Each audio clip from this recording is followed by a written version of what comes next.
नमस्ते दोस्तों। आज हम एनसीईआरटी की किताब स्पर्श में से पाठ 3 एवरेस्ट मेरी शिखर यात्रा बचेंद्री पाल जी द्वारा लिखा गया है अभ्यास के प्रश्न उत्तर करेंगे। आइए वीडियो को शुरू करते हैं।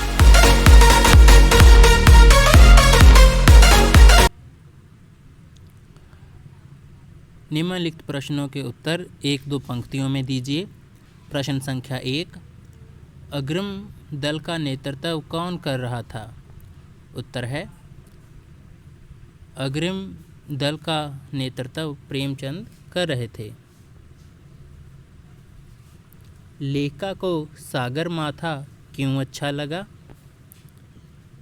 उत्तर है लेखिका को सागर माथा नाम इसलिए अच्छा लगा क्योंकि सागर माथा का अर्थ है सागर का माथा और एवरेस्ट संसार की सबसे ऊंची चोटी है। प्रश्न संख्या 3, लेखिका को ध्वज जैसा क्या लगा? उत्तर है लेखिका को तेज हवाओं के कारण उठी हुई चक्करदार बर्फीली आकृति ध्वज जैसी प्रतीत हुई। प्रश्न संख्या 4, हिमस्खलन से कितने लोगों की मृत्यु हुई और कितने घायल हुए? उत्तर है हिमस्खलन से एक व्यक्ति की मृत्यु हुई और 4 लोग घायल हुए। प्रश्न संख्या 5, मृत्यु के अवसाद को देखकर कर्नल खुल्लर ने क्या कहा? उत्तर है मृत्यु के अवसाद को देखकर कर्नल खुल्लर ने कहा कि ऐसे साहसिक अभियानों में होने वाली मृत्यु को सहज भाव से स्वीकार करना चाहिए। प्रश्न संख्या 6, रसोई सहायक की मृत्यु कैसे हुई? उत्तर है रसोई सहायक की मृत्यु स्वास्थ्य के प्रतिकूल जलवायु में काम करने के कारण हुई। प्रश्न संख्या 7, कैंप 4 कहाँ और कब लगाया गया? उत्तर है कैंप 4 7,900 मीटर ऊंची साउथ कोल नामक जगह पर 29 अप्रैल को लगाया गया था। प्रश्न संख्या 8, लेखिका ने तेनजिंग को अपना परिचय किस तरह दिया? उत्तर है लेखिका ने तेनजिंग को अपना परिचय देते हुए कहा कि वह नौसिखिया है और एवरेस्ट उसका पहला अभियान है। प्रश्न संख्या 9, लेखिका की सफलता पर कर्नल खुल्लर ने उसे किन शब्दों में बधाई दी? उत्तर है लेखिका की सफलता पर कर्नल खुल्लर ने कहा, मैं तुम्हारी इस अनूठी उपलब्धि के लिए तुम्हारे माता पिता को बधाई देना चाहूँगा। पूरे देश को तुम पर गर्व है और अब तुम ऐसे संसार में वापस जाओगी जो तुम्हारे अपने पीछे छोड़े हुए संसार से एकदम भिन्न होगा। निम्नलिखित प्रश्नों के उत्तर 25 से 30 शब्दों में लिखिए। प्रश्न संख्या 1, नज़दीक से एवरेस्ट को देखकर लेखिका को कैसा लगा? उत्तर है नज़दीक से एवरेस्ट को देखने पर लेखिका भौचक्की रह गई। उसे टेढ़ी मेढ़ी चोटियाँ ऐसी लग रही थी मानो कोई बर्फीली नदी बह रही हो। प्रश्न संख्या 2, डॉक्टर मीनू मेहता ने क्या जानकारियाँ दी? उत्तर है डॉक्टर मीनू मेहता ने लेखिका को एल्यूमीनियम की सीढ़ियों से अस्थायी पुलों का निर्माण करने, लटों और रस्सियों का उपयोग करने, बर्फ़ की आड़ी तिरछी दीवारों पर रस्सियों को बांधने तथा अग्रिम दल के अभियांत्रिकी कार्यों की विस्तृत जानकारी दी। प्रश्न संख्या 3, तेनजिंग ने लेखिका की तारीफ में क्या कहा? उत्तर है तेनजिंग ने लेखिका की तारीफ में कहा, तुम पक्की पर्वतीय लड़की लगती हो, तुम्हें तो पहले ही प्रयास में शिखर पर पहुंच जाना चाहिए। प्रश्न संख्या 4, लेखिका को किनके साथ चढ़ाई करनी थी? उत्तर है लेखिका के अभियान दल में यों तो लोपसांग, तशारिंग, एनडी शेरपा आदि अनेक सदस्य थे, किंतु उन्हें जिन साथियों के संग यात्रा करनी थी वे थे कि जय और मीनू। प्रश्न संख्या 5, लोपसंगा ने तंबू का रास्ता कैसे साफ किया? उत्तर है, लोपसांग ने तंबू का रास्ता साफ करने के लिए अपनी स्विस छुरी निकाली।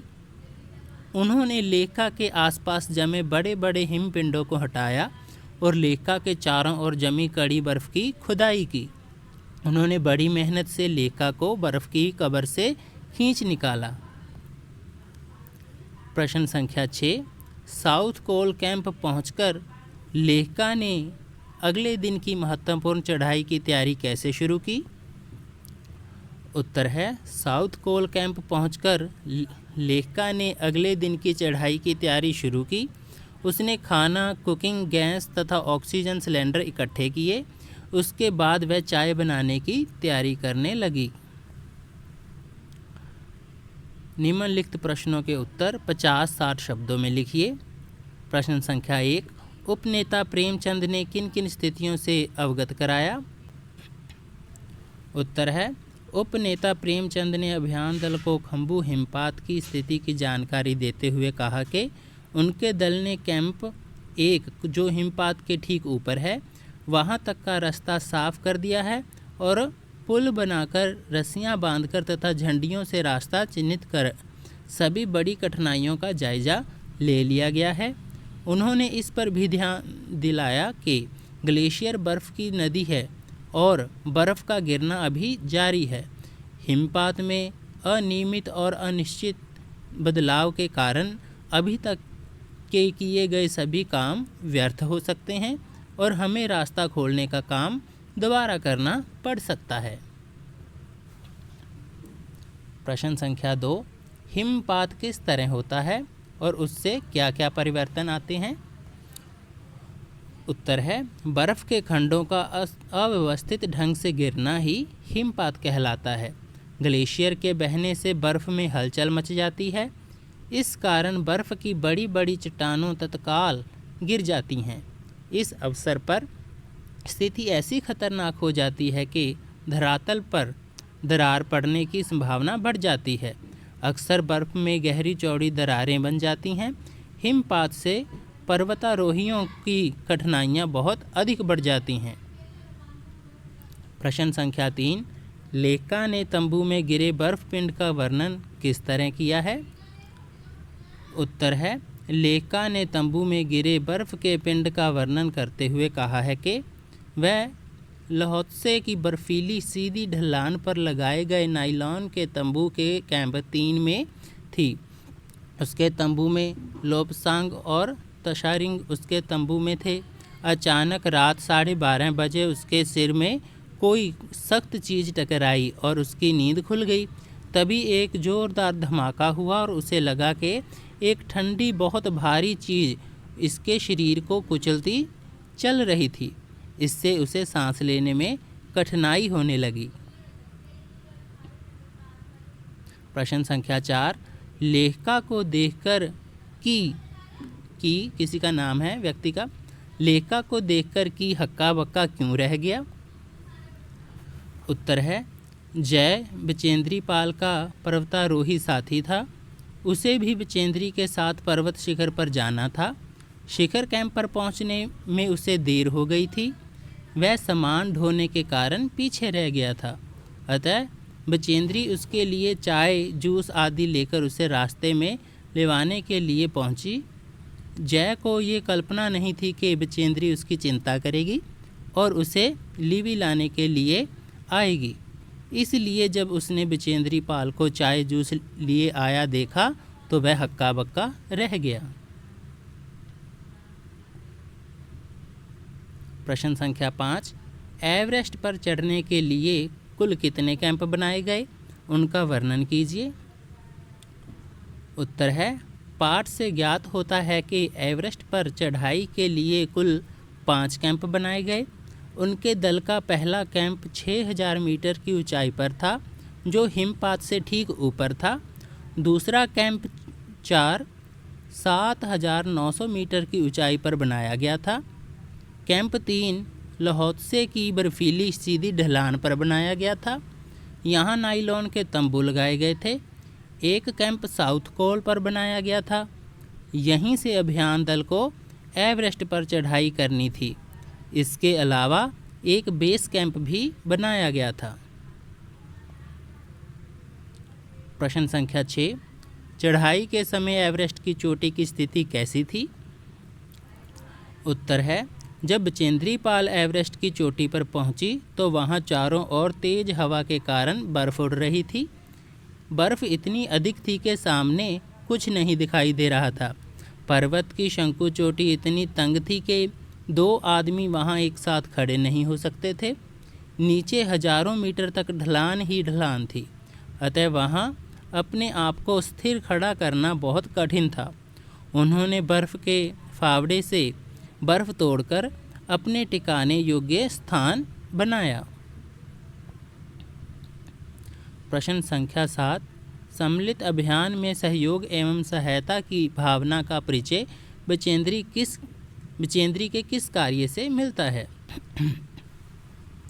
उत्तर है, एवरेस्ट पर विजय पाने के अभियान के दौरान लेखिका बचेंद्री पाल अपने साथियों जय, की और मीनू के साथ चढ़ाई कर रही थी, परंतु वह इनसे पहले साउथ पोल कैंप पर जा पहुंची क्योंकि वह बिना ऑक्सीजन के भारी बोझ लादे चढ़ाई कर रहे थे।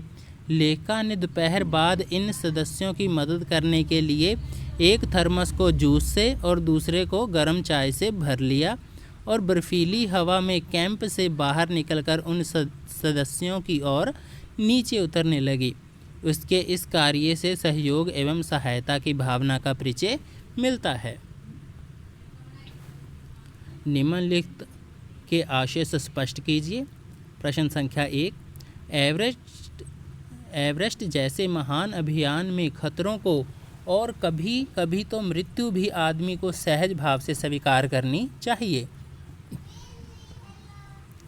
उत्तर है, एवरेस्ट की सर्वोच्च चोटी पर चढ़ना एक महान अभियान है। इसमें पग पग पर जान जाने का खतरा होता है, अतः यदि ऐसा कठिन कार्य करते हुए मृत्यु भी हो जाए तो उसे सहज घटना के रूप में लेना चाहिए। बहुत हाय तौबा नहीं मचानी चाहिए। प्रश्न संख्या 2, सीधे धरातल पर दरार पड़ने का विचार और इस दरार का गहरे चौड़े हिमविदर में बदल जाने का मात्र ख्याल ही बहुत डरावना था। इससे भी ज़्यादा भयानक इस बात की जानकारी थी कि हमारे संपूर्ण प्रयास के दौरान हिमपात लगभग 1 दर्जन आरोहियों और कुलियों को प्रतिदिन छूता रहेगा।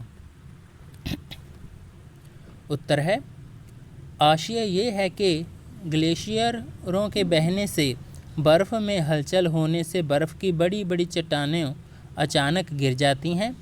इससे धरातल पर दरार पड़ जाती है।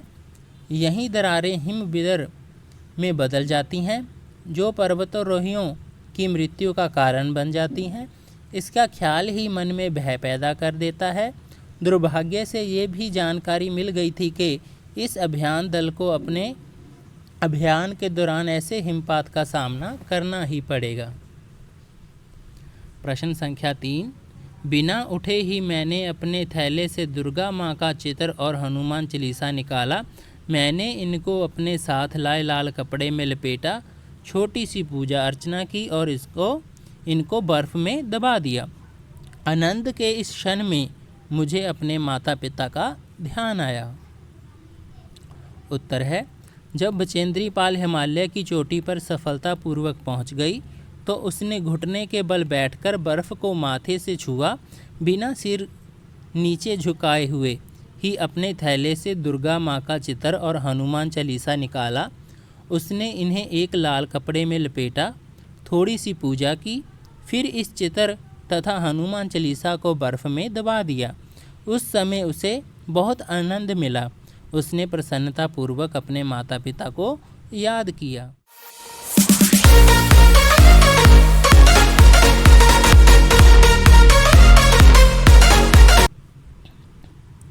वीडियो देखने के लिए आपका धन्यवाद। वीडियो को लाइक करें, शेयर करें और कमेंट बॉक्स में अपने सुझाव दें। अगर आप इस चैनल पर नए हो तो चैनल को सब्सक्राइब करना ना भूलिएगा। Thank you.